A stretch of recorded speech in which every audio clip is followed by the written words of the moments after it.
Some amazing lore is being dropped in chapter 1157. This is so hype. If you didn't read the chapter yet, then do not watch further. The chapter begins with the Rocks pirates raiding some international philanthropy federation. Wang Zi's like, all right, let's head out. And some of these so-called philanthropists are saying, hey, that money was donated for the poor children in need. But Big Mom clocks him immediately and was like, if that's true, why hasn't it been turned over yet? You were gonna keep it, right? That's when someone calls Wang Zi, telling him to lower the lift because they're still underground. And Shakky's like, oh yeah, I totally forgot about them. And he just tosses a lit bomb into that place. We're shown it's Kaido and Whitebeard who were underground. Shakky's laughing at him. He's just like, yeah, this way the rest of us all get bigger cuts. But the philanthropists are freaking out. They want the Navy to come immediately. They try to trap the Rocks pirates, but Big Mom is confident that she can break out of these bars. That's when the whole island starts shaking. Clearly, this is the work of Whitebeard, where he tilts the island entirely, causing all of his comrades to just start falling.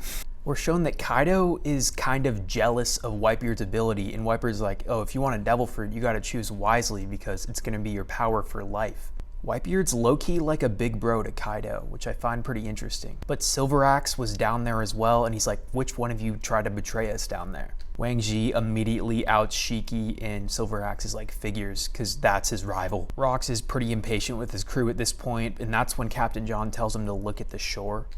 The Navy has surrounded them, and it happened so fast that Whitebeard is like, did someone leak our plans? But Rocks is like, screw it, there's no point in trying to set sail now. Get ready to fight, plunder everything, and sink them all. That's when the narrator starts giving us some accolades of the Rocks pirates. 16 documented raids, 76 sunken ships, 14 ports reduced to ash, 5 towns wiped off the map, 1 nation brought to ruin, 3 unprecedented violations of Article 18 of international law, and 25 criminal records quietly erased. As we see Rocks use his iconic swordsmanship to just blast this Navy battleship. Even with the future Pirate King Gold D. Rogers sailing the seas, it would not be an overstatement to refer to this period as the era of Rocks.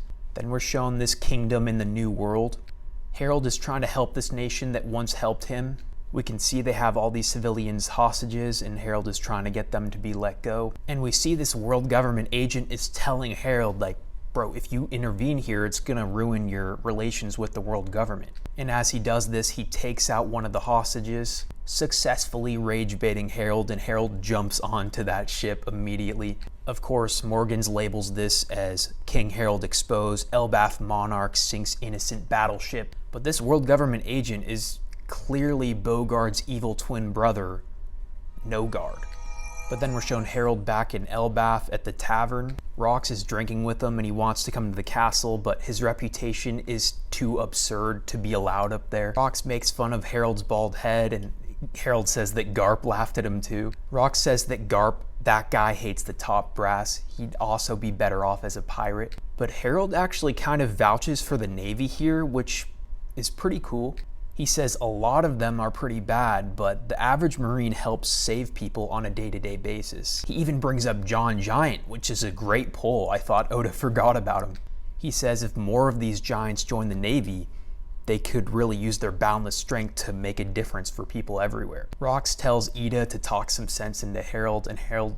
Then we're shown Navy HQ, and we're seeing these Marines hype up the Giants' power right here. We finally get to see some of these Marines in the flashback. I'm so hyped for this, man. Garp is pissed that the world government will allow Giants into their ranks, but not actually ally with Elbaf. Sengoku respects Harold, which is pretty fitting. And Sengoku without the mustache is cursed, but I kinda like it. He low-key reminds me of Shino from Naruto.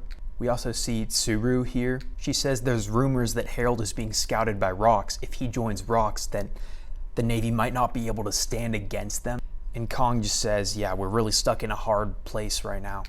I can't wait till Garp mobilizes his unit and brings Bogard and Scuba Joban with him to God Valley. It's happening after this chapter, you already know. But basically, the main gist of this meeting is they want the Giants to be an allied nation, but Kong doesn't have the power to do that.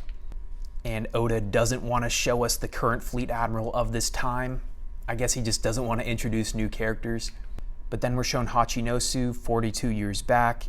There's big news going around. The captain of the Kuja pirates, Shakky, has quit. But last we heard, Gloriosa was the captain. But all these pirates are distraught because they always dreamed of meeting Shakky on the seas. Then we're shown Gloriosa and Big Mom. Clearly Gloriosa joined the Rocks Pirates off screen.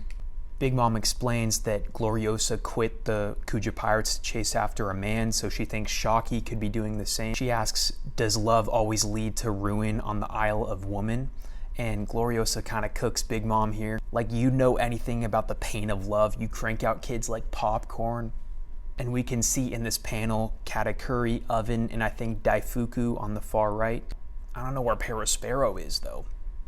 Stussy says, at least you've got eyes for me, right, Whitebeard? And Whitebeard's like, I've never been in love with you. Start beefing a little bit. I don't know if Weevil is this dude's son, but I guess we'll have to see. Then something crazy starts happening. The Kuja pirates are pulling up to the coast of Hachinosu. Shakky has arrived at Hachinosu. All the pirates are fawning over her and they're asking her, is she gonna join the Rocks Pirates like Gloriosa? And she says, no, I just wanna live here for a while. Shakky ends up opening up her bar there and Rocks pulls up and he's like, what is all this? And Shakky's like, welcome back, you'll be my first customers. Would you like a drink? All the Rocks Pirates immediately start simping, and that includes Whitebeard, unfortunately. I'm also mad that Don Marlin is simping here. Couldn't be Bogard. But this panel heavily implies that the crown jewel of Hachinosu is Shakky. And I was gonna make a video on this last week, but I was too scared to get cooked by you guys. Shout out to Worst Gen for that theory. But then we're shown the Room of Authority in Mary Joie, and they're saying that they will accept Elbaf's admission to become a part of the world government if Harold kills Rocks. I feel like we all knew something like this was coming. The world government was going to want Harold to turn on his friend at a certain point. Obviously, we know that's not how it goes down, but it makes you think, what does Harold end up doing? Either way, God Valley is clearly coming up in this flashback. It could very well be the next chapter, even though there's a break next week. We could be getting God Valley in 2 weeks, man. I'm currently filming this video while I'm traveling in Alaska, as you can see. But I had to get the content out for you guys. I'll make much more videos on this chapter next week, but I don't know if I'll have time to make videos this week on this chapter. I do have a lot of drafts though, so you'll see those.